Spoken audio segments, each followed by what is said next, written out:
Sola frecuencia. Frecuencia política. Frecuencia política. En tu radio, en tu compu, en tu celu, en tu tablet, aquí por la señal de Pichincha Universal. Comenzamos.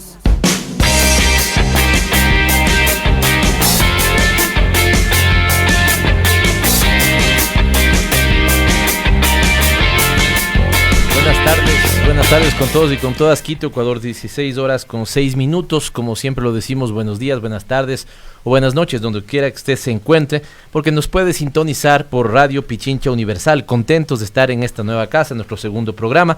Y usted no solamente puede escucharnos en vivo en este momento por la 95.3 FM para la ciudad de Quito y el 94.5 para el noroccidente de la provincia de Pichincha, sino que oficialmente puede vernos también por nuestras redes sociales, tanto de la radio como lo hacemos también por las nuestras propias. En este momento estamos transmitiendo y saludamos a todas las personas que empiezan a conectarse ya por nuestra cuenta de Twitter, Pavel ML. Hacemos un reprise de este programa los días miércoles en nuestra cuenta de Pavel Muñoz Asambleísta en Facebook, y esta reprise es a las 9:30 de la noche, así que contentos. Un abrazo para todos, insisto, contentos de estar aquí en La Voz de Pichincha, de los pichinchanos y las pichinchanas. Esta es una nueva semana. Está marcada nuevamente por el debate alrededor del Consejo Nacional de Participación Ciudadano. Se ha advertido y algunos han señalado una suerte de pugna de poderes entre una Asamblea Nacional que pretende llevar adelante un juicio político, no solamente a el presidente del Consejo de Participación Ciudadana y Control Social, José Carlos Tuárez, sino a 4 de sus integrantes que para juicio de algunos no han cumplido sus funciones, pero todos sabemos que tiene que ver más bien con el perfil, entre comillas, político que se advierte a alguno de ellos. Esto marcará el análisis noticioso de la semana. El ministro de Economía, Richard Martínez, a pesar de haber evitado ya por al menos unas 3 o 4 ocasiones el asistir al pleno de la Asamblea Nacional, porque distintos asambleístas cerca de 8 meses han pedido su comparecencia por el tema de deuda externa, por el tema de la aplicación con el Fondo Monetario Internacional, del acuerdo con el Fondo Monetario, por el pago retrasado a los jubilados, que este gobierno se había comprometido en hacerlo prontamente.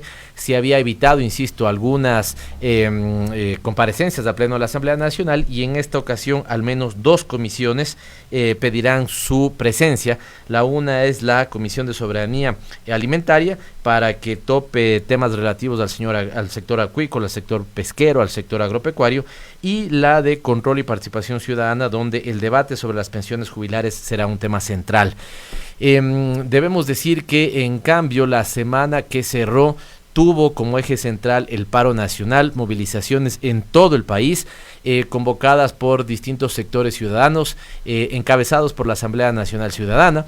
Las fuerzas políticas como la de la Revolución Ciudadana también se hicieron presentes, y destacar que mucha gente, sin que haya plegado a una dinámica que no estuvo marcada por una gran marcha, sino más bien por expresiones de rechazo en distintos puntos del país. El sector más campesino paralizó algunas vías principales de la costa ecuatoriana. Sectores, en cambio, más de la izquierda social, de sectores sindicales, hicieron presencia en algunos puntos de las principales ciudades del país. El caso de Quito fue emblemático frente a la maternidad Isidro Ayora, insisto que en algunos otros puntos se hizo presente ciudadanía, sectores de la izquierda social, sectores movilizados, sectores sindicales, manifestando su rechazo a lo que consideran desgobierno de 2 años. Y lo que quería rescatar, Fernando, es que mucha gente en dinámicas más bien que tuvieron activación en la noche, con una suerte como de pequeños cacerolazos o instalación en algunas esquinas donde la gente pedía que a partir de tocar su bocina, de pitar, expresara rechazo ciudadano, así lo hizo.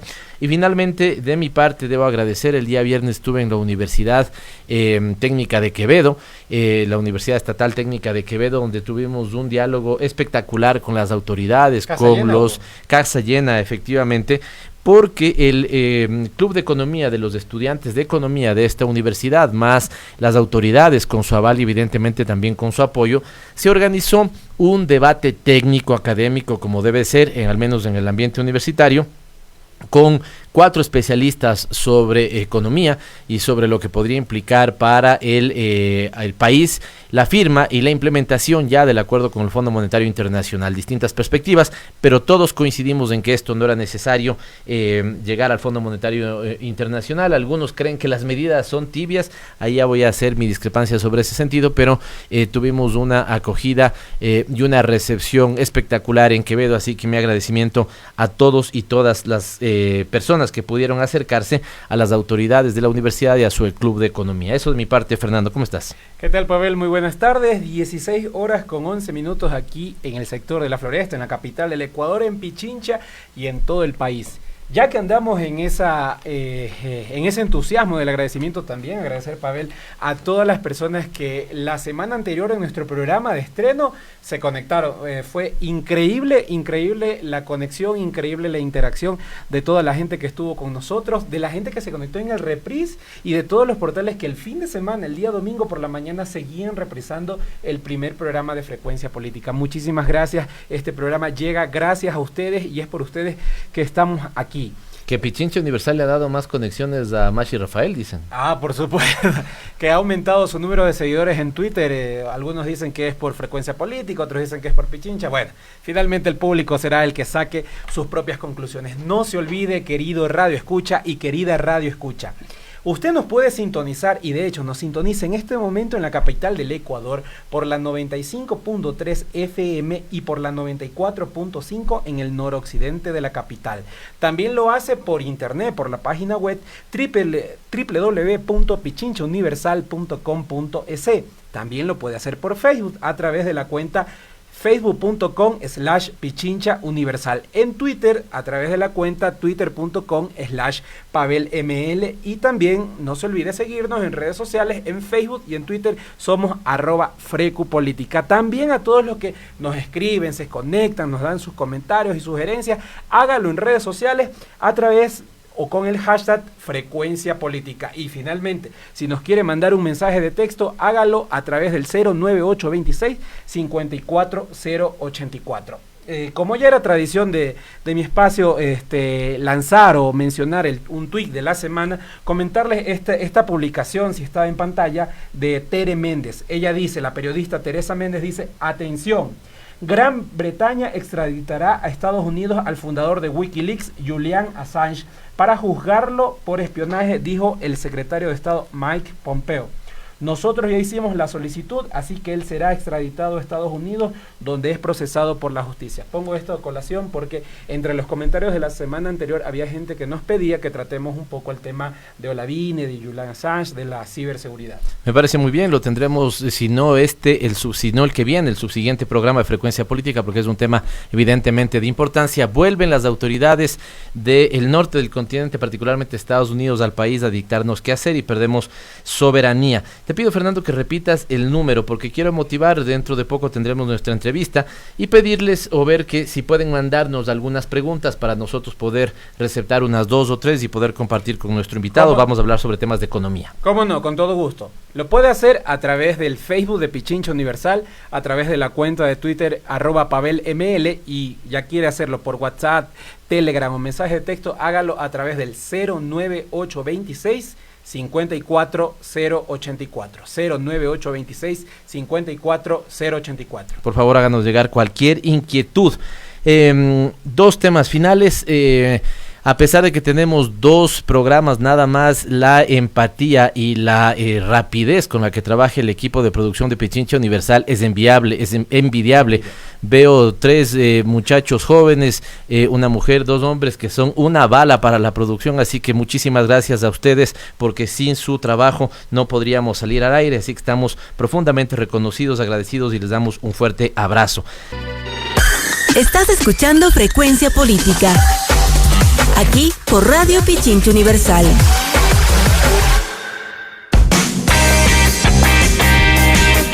para dar un repaso a lo que acontece en el ámbito económico del país, hoy nos acompañará un invitado con vasta experiencia en el ámbito administrativo y académico en el tema. Se trata del economista Carlos de la Torre. Él es director del Centro de Investigación en Administración y Economía de la Universidad UTE. Fue ministro de Economía y Finanzas desde el mayo de 2017 hasta el 6 de marzo de 2018. Fue asesor también en la Gerencia General del Banco Central del Ecuador, decano de la Facultad de Ciencias Administrativas de la UTE, también ha sido profesor en Economía de la Pontificia Universidad Católica del Ecuador y también director del Instituto de Investigaciones Económicas de esta universidad. Pero antes, el editorial de esta semana. Los hechos y la actualidad a través de la opinión y el análisis en Frecuencia Política. El editorial de Pavel Muñoz.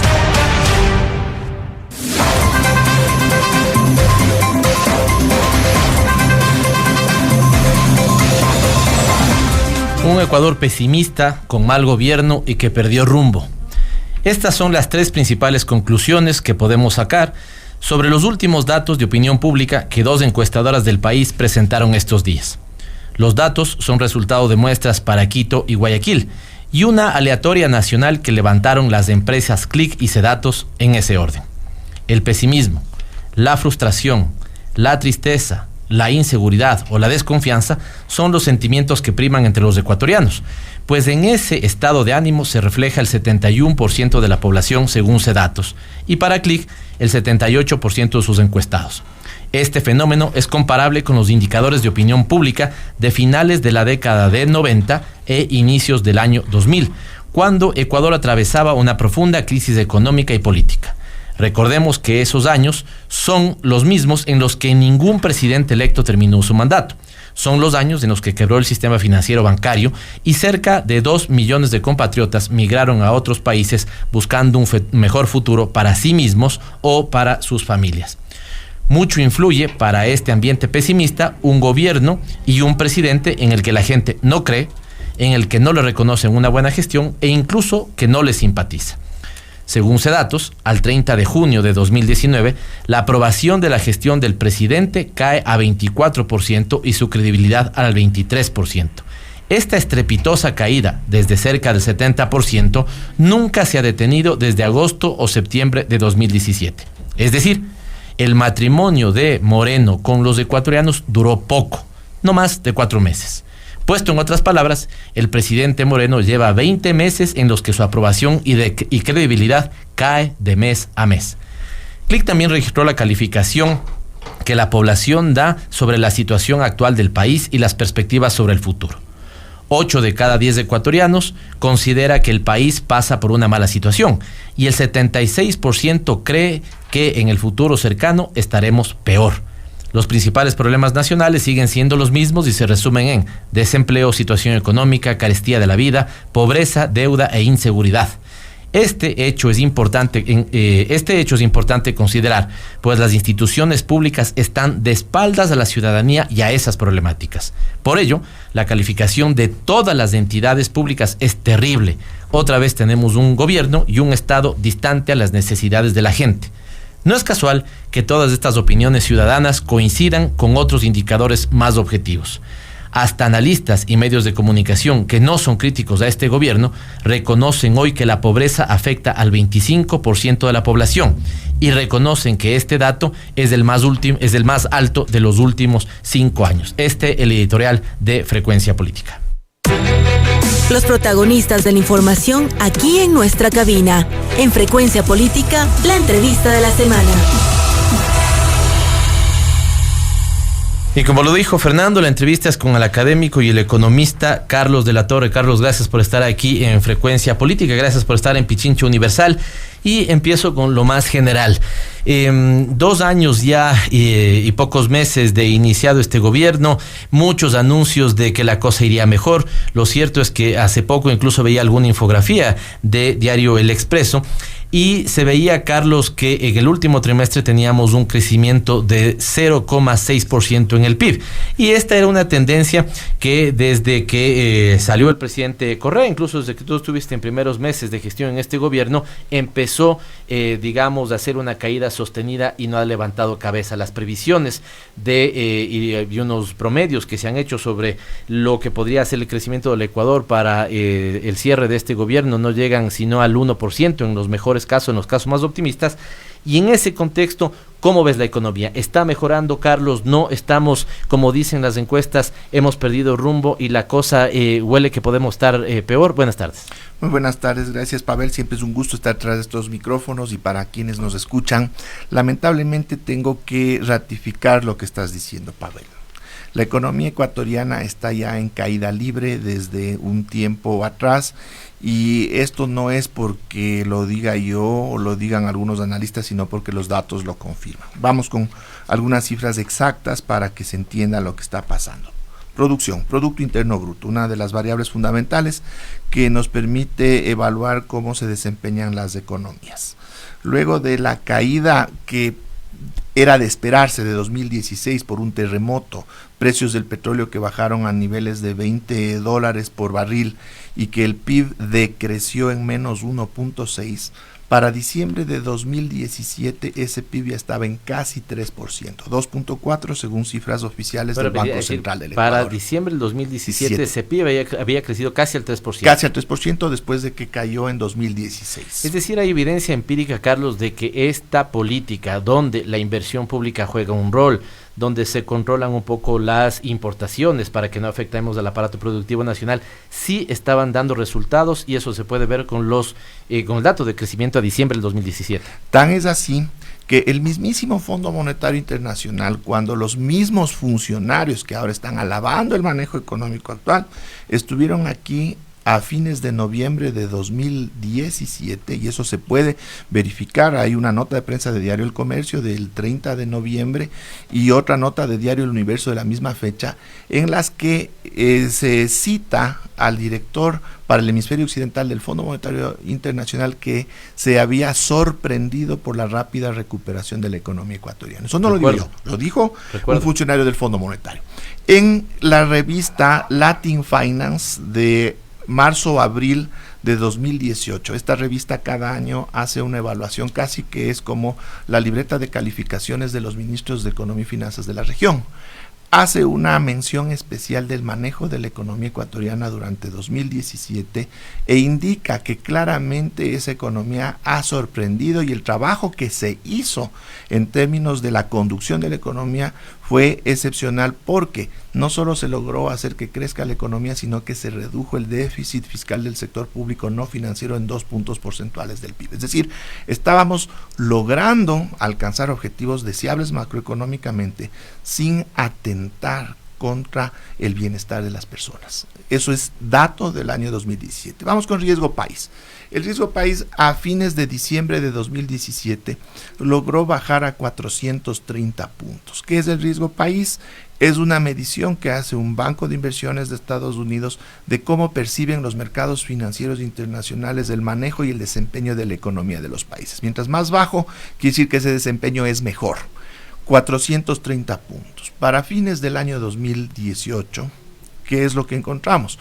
Encontramos niveles que superaron los 800 puntos, es decir, casi que se duplicó esa percepción de riesgo, y ahora con el Fondo Monetario Internacional y todo, no baja de los 500. Pero una cosa importante, Carlos, porque a pesar de que ese riesgo país, o sea, sube el riesgo país, a pesar de que por otro lado, por otro andarivel, los precios del petróleo iban mejorando. De hecho, en la proforma del último año, al gobierno le fue al menos en 40% mejor, digamos, respecto a las estimaciones que tuvo de precio del petróleo. Es decir, el precio del petróleo se colocó al menos 40% un poco más alto de lo que el gobierno había pronosticado. ¿Por qué esto, Carlos? Algunos hemos dicho que tuvo mucho que ver la politización del tema de la deuda externa. Es decir, generalmente hemos tenido precios del petróleo altos y riesgo país baja, pero en esta ocasión, a pesar de que estaba subiendo el precio del petróleo, igual siguió subiendo el riesgo país. ¿Por qué? Sí, ciertamente toda la bulla que se generó internamente en relación a la deuda externa, supuestamente estábamos sobreendeudados, a que hubo un excesivo gasto corriente, a que estábamos con un Estado desmesuradamente grande. Todos estos calificativos, obviamente sin ninguna contrastación con nada, es decir, simplemente calificativos en términos absolutos, sí incidieron en términos de generar una información inadecuada a nivel internacional. Y aquí hay que entender también otra cosa. Es cierto que el precio del petróleo ha incidido en el riesgo país. Cuando el precio del petróleo ha subido, el riesgo país ha bajado. Pero también esto nos dice que los agentes internacionales no solo se fijan en el precio del petróleo, se fijan en espacios más amplios, inclusive en términos de otras variables económicas y también de este ruido que se puede generar desde los propios actores, que lo que propician es más desconfianza todavía en un manejo económico que no está apuntando en un rumbo cierto. Pero además, Carlos, dinos esto como analista, ¿cuáles son los efectos que tú ves en el mercado internacional o en algunos actores privados que, teniendo expectativas de inversión sobre el país, se topan con un discurso oficial de estas características? Es decir, nada de lo hecho anteriormente está bien hecho, las obras tienen sobreprecio, es un país que está sobreendeudado. ¿Hay efectivamente expectativas de que a ese país le llegue inversión privada? No me refiero solamente a nacional, sino también a extranjera, cuando la venta oficial, el discurso oficial vende tan mal el país, habla tan mal de los indicadores macroeconómicos del país? No, ninguna, y justamente uno de los elementos fundamentales para que la inversión extranjera, y también hay que tener en cuenta de la buena, porque aquí es un lugar común que la inversión extranjera directa nos va a resolver todos los problemas, y resulta que solo una inversión de cierto tipo, la que es productiva, es la que es propicia. Discúlpame ahí un paréntesis, porque esto es fundamental para que la gente que nos escuche. Tienes toda la razón y te pido si pudieras ampliar un poquito más ahí el argumento. Muchas veces nos venden esta suerte de discurso dogmático de que toda inversión privada extranjera es beneficiosa per se, sin darse cuenta que muchas veces esa inversión puede sacar más del país que lo que está dejando. Para nuestra audiencia, este elemento, si podrías ampliar un poco más, Carlos. Es correcto. Empecemos también por un hecho que es muy interesante. A nivel académico y de discusión profesional en el resto del mundo, y ahí sí puedo decir que he tenido una participación amplia durante casi 2 décadas, nunca se habla en otros países de la inversión extranjera directa. Es un discurso propio para América Latina y para países como el nuestro, para promover esta idea de que con eso nos salvamos. De ahí toda inversión, cualquier inversión implica que el inversionista está poniendo unos recursos, un capital, para sacar ese capital más un rendimiento, es decir, saca más plata de la que pone, si no, no hay inversión. Entonces, en términos de una inversión extranjera, en el caso del Ecuador, significa que toda inversión extranjera que venga acá, en términos netos financieros, sacará más dólares de los que pone a la economía. Eso ya es un problema, especialmente en dolarización. Entonces eso implica que hay que ser muy selectivos con la inversión extranjera, que sí puede propiciar algún beneficio a nuestra economía. La extractivista, de ninguna manera. ¿Por qué? Porque las actividades extractivistas no tienen encadenamientos locales. ¿Qué quiere decir eso? No insumen bienes y servicios producidos internamente. Pero hay otras inversiones, por ejemplo, puedo poner el caso de la industria agroalimentaria. Ya, en ese caso una inversión extranjera puede ser adecuada. ¿Por qué? Porque para la producción, en el caso, pongamos, de estas leches procesadas, de chocolate en polvo, etcétera, toda esa cantidad de productos van a insumir a producción de nuestros productores nacionales, va a insumir mano de obra local, es decir, va a generar dinámicas económicas locales que van a tener van a poder desarrollarse, y ahí es donde está el beneficio de esa inversión. Pero en términos financieros nunca, porque siempre sacan más de lo que ponen. ¿Pero qué tipo de producciones son estas? Son producciones que operan cuando hay una demanda agregada, es decir, hay un consumo de la población que va creciendo. ¿Por qué? Porque tiene más poder adquisitivo, porque tiene confianza en el futuro y está decidida a gastar más recursos porque no se los está guardando por si acaso, etcétera, etcétera. Pero si estamos en un contexto macroeconómico en el que las mismas autoridades se encargan de hacerle mala propaganda al país, encima estamos en un esquema económico impuesto desde afuera que le estrangula a la economía, estrangula el consumo, definitivamente estamos matando cualquier posibilidad de que el país pueda ser atractivo a la inversión extranjera, que es buena. Es decir, en definitiva, yo estoy vendiendo mal al país porque estoy hablando pésimo de ese país, y además lo que estoy diciendo con una política ya no solamente de austeridad, sino de austericidio, es que voy a bajar mis niveles de inversión, voy a tener menos circulante en la economía, y por lo tanto las expectativas que tienen los inversionistas de tener clientes que les compren en realidad se van al piso, porque más bien estamos haciendo esta nueva lógica de los fondos, de guardarse la plata por si acaso necesitamos, y no de invertir en actividad productiva que lo necesita el país. Exactamente, y el único espacio que podríamos decir que se salva en términos de resultar todavía atractivo a la inversión extranjera es el extractivismo puro y duro. Y ya sabemos todas las consecuencias que esto tiene desde la perspectiva financiera y desde la perspectiva medioambiental y social. Ahí tenemos todos los problemas que puede causar la minería a gran escala, lo que causa y haya causado la explotación petrolera, que a la final el único beneficio es que son recursos de muy corto plazo que algo llegan a la caja fiscal, pero en términos netos termina siendo una expropiación total de recursos nacionales que terminan en manos de las grandes transnacionales que se dedican a estas actividades. Además, Carlos, no sé si tienes los datos frescos, pero no es que, porque a veces el discurso oficial nos hace creer eso, no es que antes teníamos un país donde la inversión extranjera llegaba, digamos, a borbotones y después tuvimos básicamente una caída. Siempre se ha mantenido más o menos el ritmo y el indicador de inversiones similares. Han sido importantes cuando hemos tenido más bien extracción y explotación de recursos naturales. El petróleo en un gran caso, ahora la minería, que aparece ser como el gran sector de atracción de inversiones.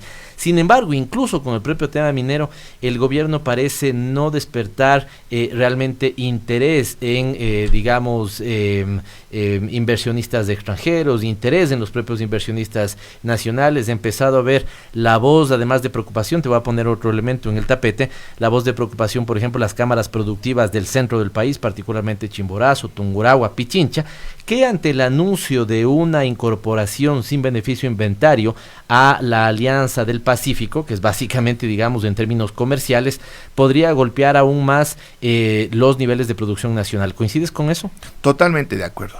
Terminando este tema de el extractivismo y la inversión extranjera. A ver, históricamente el país ha recibido, comparativamente con otros países, poca inversión extranjera y concentrada fundamentalmente en petróleo, ¿ya? Y en telecomunicaciones, pero porque obedece las telecomunicaciones, especialmente lo que es telefonía móvil, a una lógica transnacional regional. Si las grandes empresas de telefonía móvil lo que hacen es distribuir su participación en diversos países de América Latina, y en cada uno de ellos tienen que instalar equipos y todos los mecanismos para poder ofrecer sus servicios, pero no es porque es una cuestión de que nuestro país es más atractivo que otros. El único momento en que podríamos evaluar en las últimas 2 décadas que hubo un incremento importante de la inversión extranjera directa fue cuando se construyó el OCP, pero esto también es vinculado al extractivismo. Empresas petroleras internacionales necesitaban otro canal para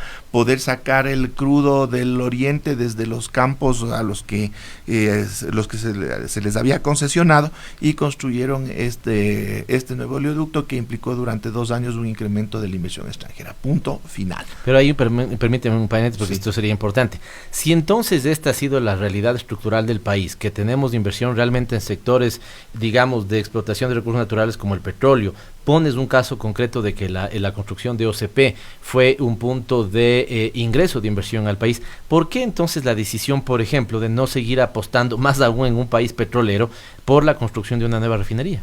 Bueno, ese también es otro tema súper importante. ¿Cuál es el argumento técnico para una construcción de una refinería que desgraciadamente no continuó y debería hacerse?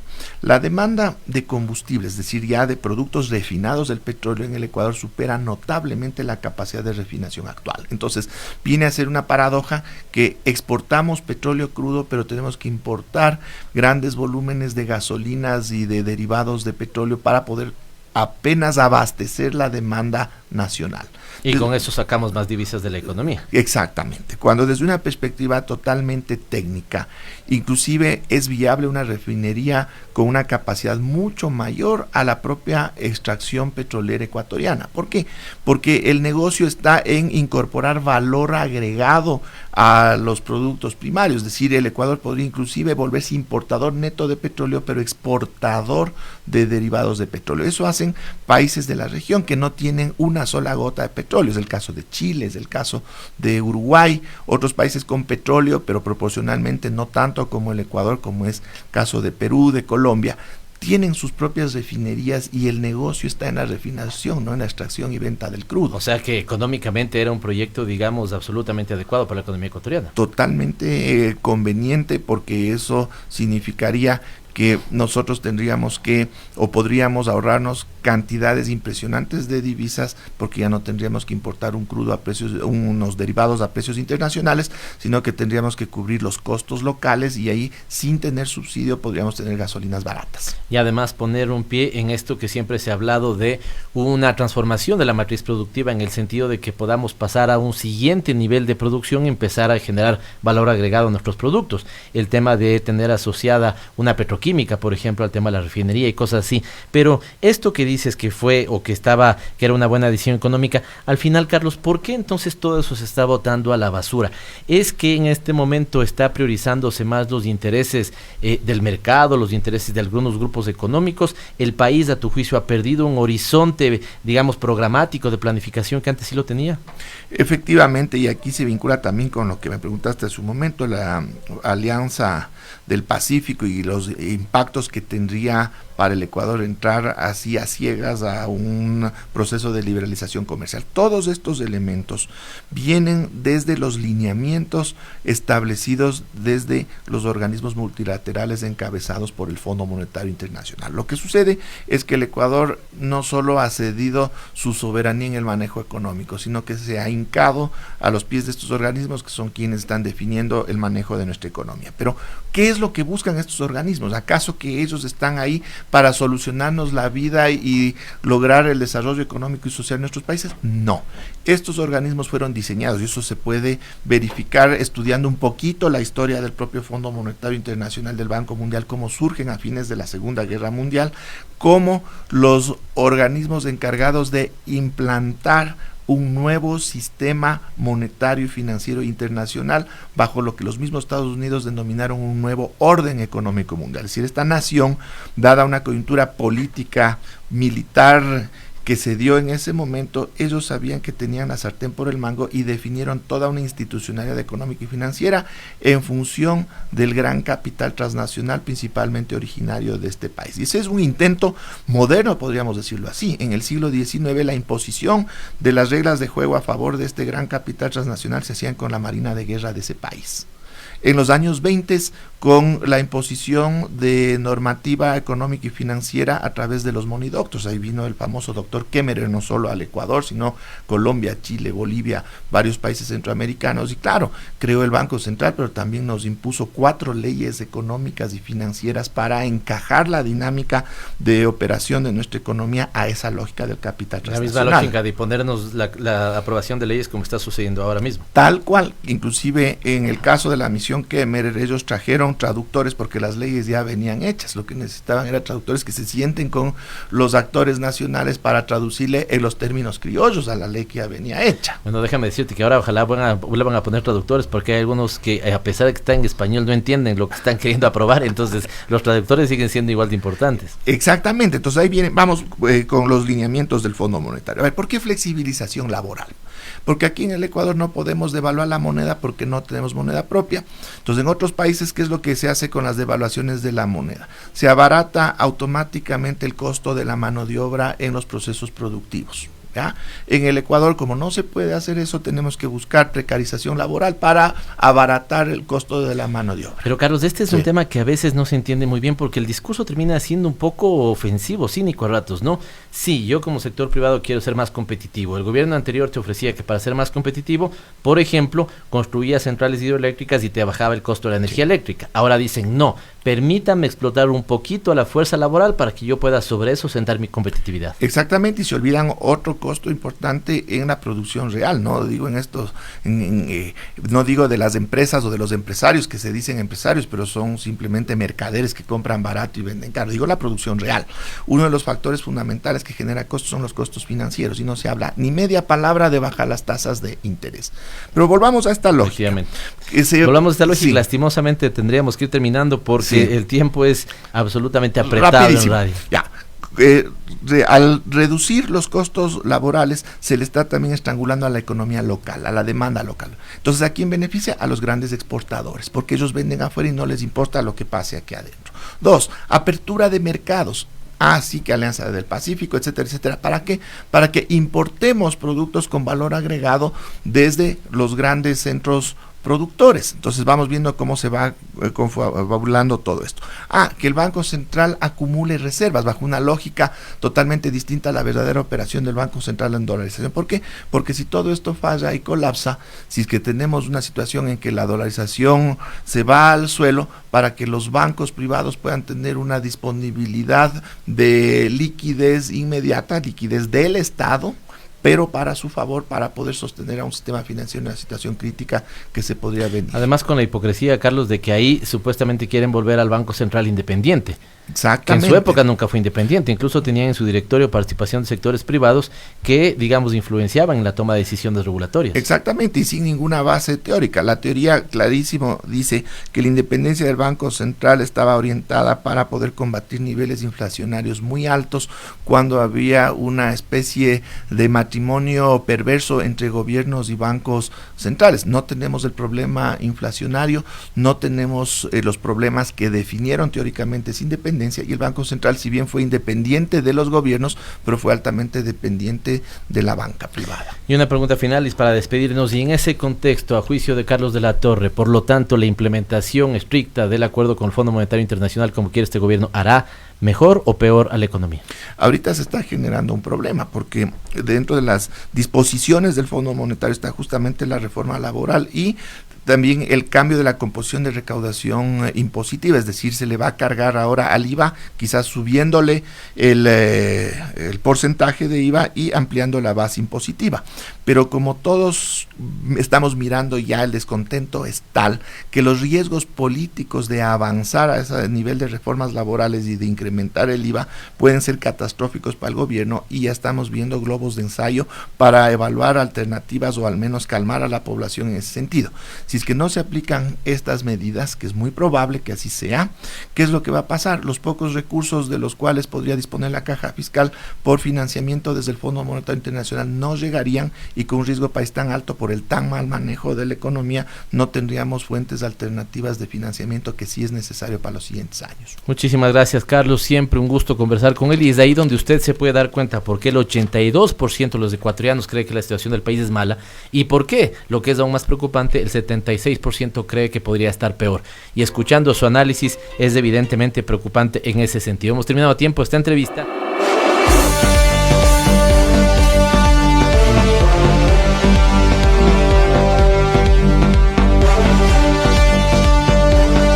Buenas tardes a toda nuestra audiencia.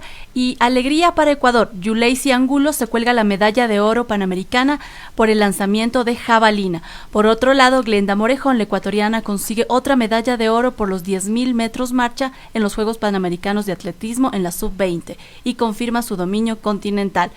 Por su parte, para los amantes del fútbol, Liga de Quito juega los octavos en la Conmebol Libertadores este día martes 23 de julio a las 19:30. Muchísimas gracias, Pauli. Algunos otros temas también en la actualidad noticiosa. Los reos se han subido incluso a los techos en el amotinamiento en la cárcel de La Tacunga. Este es un tema muy preocupante. Recordemos ahí que está en peligro la vida de todos los privados de libertad, y está el ex vicepresidente de la República también en ese centro carcelario, con lo cual su vida es fundamental que sea cuidada. Digamos, esta es una responsabilidad no política, no de gobierno, es una responsabilidad de Estado, y este es un tema a ponerle mucha atención. En otro ámbito, el ministro Andrés Michelena ha descartado el bloqueo de Uber y Cabify a través del espectro radioeléctrico. Ahí no sé cómo se van a mover, no se puede contentear a Dios y al demonio al mismo tiempo. Hay estas protestas más desde el sector del transporte, el taxismo particularmente, de bloquear las aplicaciones como Uber y Cabify. Algún rato se comprometen, se descompromete el gobierno, no sabemos qué va a pasar ahí. Ernesto Samper ha hecho un pronunciamiento enfático sobre que Ecuador debería seguir en UNASUR. Coincidimos plenamente con él. No solamente debemos apostar por los espacios comerciales de integración, como ahora se pretende con Alianza del Pacífico, sino sobre todo con espacios políticos de integración. Y el querer botar a la basura UNASUR o CELAC es un problema. Queremos motivarles a la lectura de un artículo en la página de CELAC, celac.org.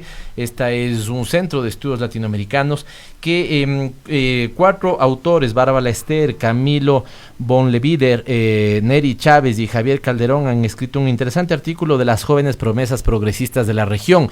Se señalan 3 nombres en el caso ecuatoriano. Contento de participar en esta, digamos, de publicación. Muchísimas gracias por la mención, no sé si merecida o inmerecida, gracias por así juzgarlo, y contento de participar con 2 compañeras, tanto con Gabriela Rivadeneira como Paola Pavón. Estas 3 personas, Paola Pavón, Gabriela Rivadeneira y Paola Muñoz, aparecemos entre las 3 personas que a juicio de estos analistas consideran como jóvenes promesas progresistas. Decía Gabriela que cumplirá semanas, años estos días, que por suerte le sacaron ahora, porque si era la próxima semana no entraba esto de jóvenes progresistas.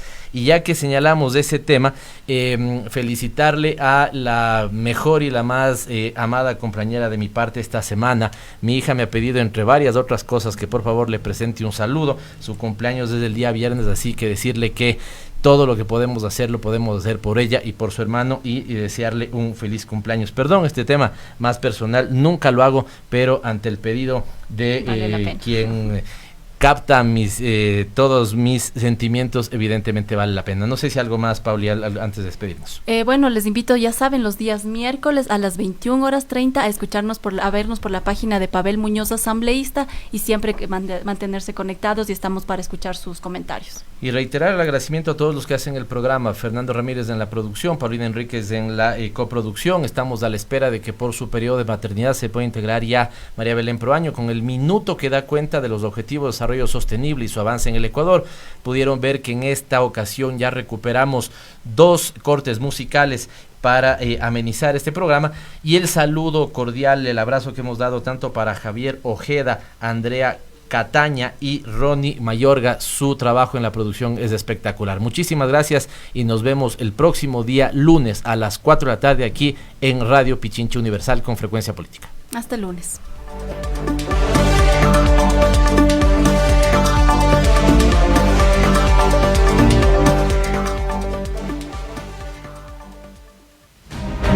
Gracias por acompañarnos. Aquí termina Frecuencia Política.